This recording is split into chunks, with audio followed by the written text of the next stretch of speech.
stay at home and protect lives. That's the clear warning from the Health Secretary, Matt Hancock, who says it's not a request, but an instruction. Debido a la emergencia del coronavirus, alumnos y docentes han tenido Hi folks, quick update from me on the campaign against coronavirus. I want every American to be prepared for the hard days that lie ahead. Rallentare la diffusione del nuovo coronavirus.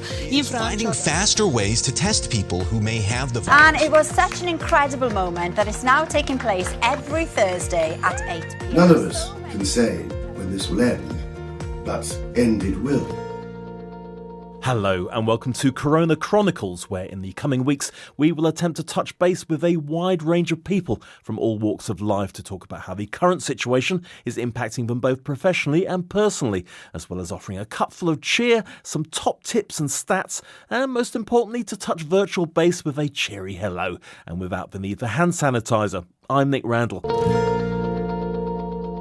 You Do Not Have to Be Alone is a recent Bournemouth-based voluntary initiative to support the local community and help them through day-to-day physical problems such as shopping, as well as offering personal advice and probably most of all, a shoulder to cry on if necessary. And since lockdown, this service and others like it all around the country have been proving vital to the mental well-being of many vulnerable people. So with me on the line is Rod Marlow, who is the founder of You Do Not Have to Be Alone. Rod, welcome to the programme. Tell us about what led you to create this community group. Hi, Nick. Yeah, briefly, my story is I've suffered with mental health issues, depression and anxiety for about 20 years. And last year, I had quite a bad time. I had a bit of a breakdown. I had a lot of support, but I still felt quite alone, basically. Sure. And there was also surrounding the town, there was a lot of issues with some tragic issues, people taking their own life. And I just felt like not enough was done. I didn't think there was enough help or support. There's not enough resources for mental health, for one. Yeah. So I decided, with the help of a couple of others, to set up the group called You Do Not Have to Be Alone, to try and provide support for people that are suffering with mental health or, feeling suicidal, or have even sort of known somebody that's, they've known somebody that they've lost somebody close to them, family or friends, and there's, suffering with bereavement or grief. We try and offer support all the way around. So this is helping you to grow as a person, because you're getting to talk to people, but also your experience of what it's like to be feeling in that low state. You can offer support and advice as well. Yeah, well, I like to think that, I'm 54 now, so I like to think I've sort of gone, I've been around the block a couple of times. So, yeah. I'm 54 too. I think it was the same block. So, there's a little bit of life experience. And like I say, with my experience with my own issues, my own mental health, I do think, I have something to give. We don't offer professional help. Okay. We do have professionals within the group if they're needed. That's interesting. So you've got people who happen to be part of the community, but they also happen to have certain things they can bring to the table. Yeah, we have a professional counsellor. There's people that work within the NHS that are within the group. We also work, we were working, and unfortunately until COVID-19, we were working fairly closely with the Samaritans. Okay, right. We did arrange to have training with the Samaritans, but unfortunately, because of what's happened, we've had to postpone everything. So. And in terms of helping people, what physically do you do? I mean, does everybody have each other's telephone numbers, or is there a particular website you go to? At the moment, it's working within Facebook, within the group. But it's a private group at the moment, although people can search for it and find it. We've got over 700 members at the moment. So Facebook is You Do Not Have to Be Alone, if people are searching for it. That's right, yes. We do have an email address, You Do Not Have to Be Alone 2019@gmail.com. And is this the only You Do Not Have to Be Alone? I seem to remember reading that there's a few of them around the country you can connect to. this is an original group. There's Sure. other groups with similar names. Okay. But there's members within the group, but we've got members, in all honesty, we've got members all over the world. We've got them in Canada, America, Spain, Australia, even the Philippines, even Hawaii. We've got members from Hawaii as well. That's wonderful. That's wonderful. But we all connect with people. People, like I say, put a post up on the group, and the response is almost immediate. There's many people that will respond to a certain message to sort of offer support, offer advice. I quite frequently get private messages, presumably because I was the one that started it. So. Sure. But for me, it is, and it's quite cathartic for me because, as you pointed out earlier, Nick, it helps me. I never used to talk about my issues, never used to talk about my problems whatsoever. But since what happened last year, to me, I've found it sort of easier to talk about my issues. And for me, I don't think it's right for me to sort of talk to somebody about their issues if they don't know mine, if that makes sense. Yes, no, absolutely. Obviously, lockdown has been a real game changer for all types of support groups like this. How did it compare before to now? Well, before we were having, we had like a litter pick group walk once a month. We had a group meeting once a month. We had already arranged a coffee morning and a couple of other events, but we've had to cancel everything now and sort of put everything on hold. So the only thing really we're at the moment is I've been doing and other members of the group have been sort of doing shopping for people and picking up prescriptions and that sort of thing to try and help people that are quite vulnerable. And with quite high anxiety as well, it's the whole lockdown issue has just exacerbated anxiety. I mean, so many people that I've spoke to, their anxiety is through the roof for obvious reasons. You know, and some of them is about work, some of them is about contracting the virus, some of them it's about family, and a mixture of all three. It's very, very difficult. And are you getting more aware of different people you can connect them to if they have a specific issue you think, the town hall might know? Are you finding you're getting more knowledgeable about different services out there to help people? Yeah, I've because people kind of sort of treat mental health as like an umbrella, but there's so many different aspects.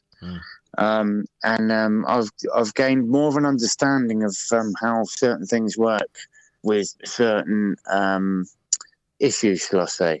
But also, I've got more of an understanding of how other people feel and think, because we all become quite selfish in our ways, in the way we think. And what it's done for me with lockdown is I've kind of listened and I've read more and I've kind of understood people more.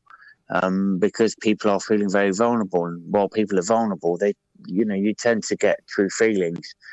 And it's been difficult for me, but in comparison to a lot of people, it's been quite plain sailing. How can people get involved if they want to sort of muck in, so to speak? So you're in the Bournemouth area, we were based kind of, Folkestone, Southbourne sort of area, but we, based in Bournemouth and the surrounding areas, sort of BCP area, I guess you'd call it now. So that's really your catchment area. You wouldn't really be looking for people to the outside, perhaps possibly encouraging them to set up their own group.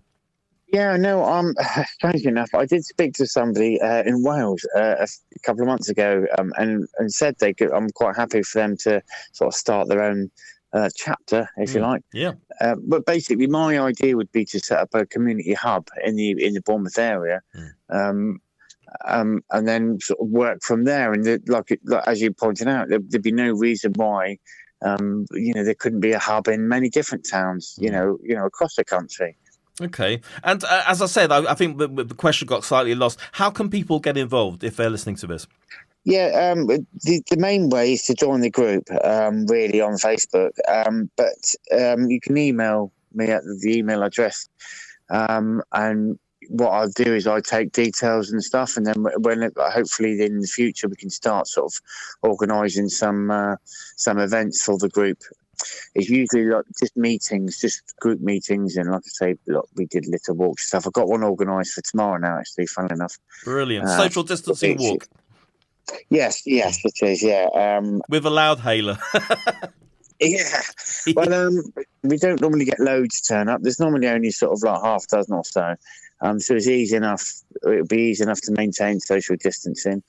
It's just a chance for people to get together, get out in a bit of fresh air, possibly meet a couple of people, like-minded people, and just have a chat. Just because some people are isolated. Yep. Even before lockdown, people were isolated, but obviously more so now. And some people aren't online even. I mean, are there people you're managing to find despite that?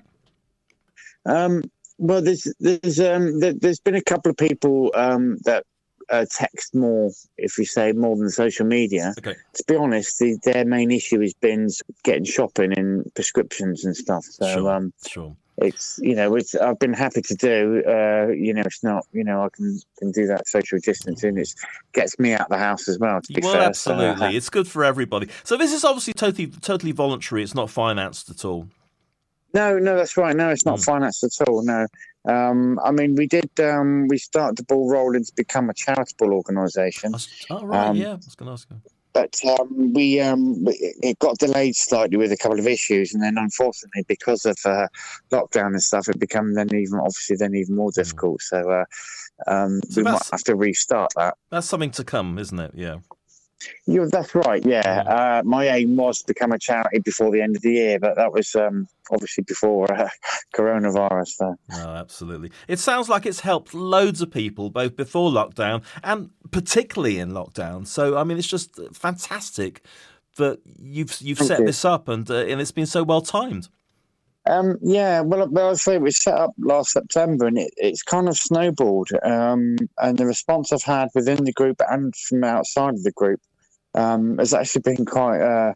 It's been quite amazing, actually. To be fair, I'd like to think I've helped people. I've been the times I've been talking to sort of 2-3 in the morning with people. So I'd like to think it was for the good, Oh God, absolutely! It's incredible what you're doing. It's just so needed. I mean, mental health funding is so flagging in this country as lots of public service funding is, but we won't go into all that. So at the moment, so anything like this is a bonus. Listen, Rod Marlow, thank you so much for joining us. I'm no problem. terribly impressed with what you've been doing. It's just amazing work, local work to raise people's spirits, and I think it's incredibly important. Generally in life, but in lockdown even more so. So I take my hat off to you, sir, if I had a hat. Thank you very much, Nick. Thanks for your time. That's brilliant. Take care, Rod. And our thanks again go to Rod Marlow. If you want the email address again, it's youdonothavetobealone2019 @gmail.com. And there's also the Facebook page. And now it's time for the latest corona-related world news, dated the 6th of June 2020, as we're recording. The World Health Organization has changed its advice on face masks, saying that they should be worn in public to help stop the spread of coronavirus. The global body said new information showed that they could provide a barrier for potentially infectious droplets. Some countries around the world already recommend or mandate the wearing of face coverings in public. The WHO had previously argued that there was not enough evidence to say that healthy people should wear masks. Face coverings are to become compulsory for people using public transport in England from Monday the 15th of June. Also, all hospital visitors and outpatients will have to wear face coverings, and all staff will have to wear surgical masks at all times in all areas. Face coverings are already recommended in some enclosed spaces, like public transport and shops, when social distancing isn't possible. There have been warnings coronavirus might be starting to spread again in the northwest and the southwest of England. Some scientists say the R number is creeping up across the country and may have surpassed 1, the point in which the epidemic takes off again in these regions. Tameside Council has strongly advised schools not to reopen on Monday. The government, however, insists that the number is not above 1 anywhere in the country. And the amount of people who have currently died of coronavirus in the UK stands at 40,261, with 283,311 cases in total. The charity Age UK is warning that many care home residents have seen a rise in fees of more than £100 a week as a result of the coronavirus pandemic. It says about 200,000 people are being charged more because of the high costs of running a home during the outbreak. Organisations representing the hospitality industry have warned that most pubs and restaurants could not survive if they had to observe social distancing. Next week, the government is expected to publish its guidelines on how pubs, restaurants and hotels in England could reopen. The Home Secretary, Priti Patel, has appealed for people to avoid gatherings of more than 6 people this weekend. Anti-racism demonstrations are planned across the UK in response to the death of George Floyd at the hands of a white police officer in the US. Tax officials are warning key workers rejoining the NHS during the coronavirus pandemic to avoid what they're calling unscrupulous tax avoidance schemes. They say people who sign up to such schemes could end up with large unexpected tax bills. The Governor of California has said film and TV shoots in the state can resume from the 12th of June, subject to the approval of local health officials. It's not clear when filming will be able to resume in Hollywood itself, as Los Angeles has been particularly badly hit by the COVID-19 outbreak. Strict new safety rules are expected to increase the cost of production by up to 20%. And finally, the Duke of Cambridge has revealed that he has been anonymously counselling people during lockdown. He has been volunteering at Shout 85258, which offers support via text message to people in personal crisis. Prince William said that he had been answering messages after being trained by the mental health charity. Last month, he told fellow volunteers in a video call, "I'm going to share a little secret with you guys, but I'm actually on the platform volunteering." Kensington Palace announced the Prince's involvement to mark Volunteers Week, which ends on Sunday. And that's the latest news. Well, that's it for this week. I hope you enjoyed the show. Thanks again to Rod Marlow and all volunteers at You Do Not Have to Be Alone. So until next week, stay safe and as socially distanced as you possibly can. I'm Nick Randall. Goodbye.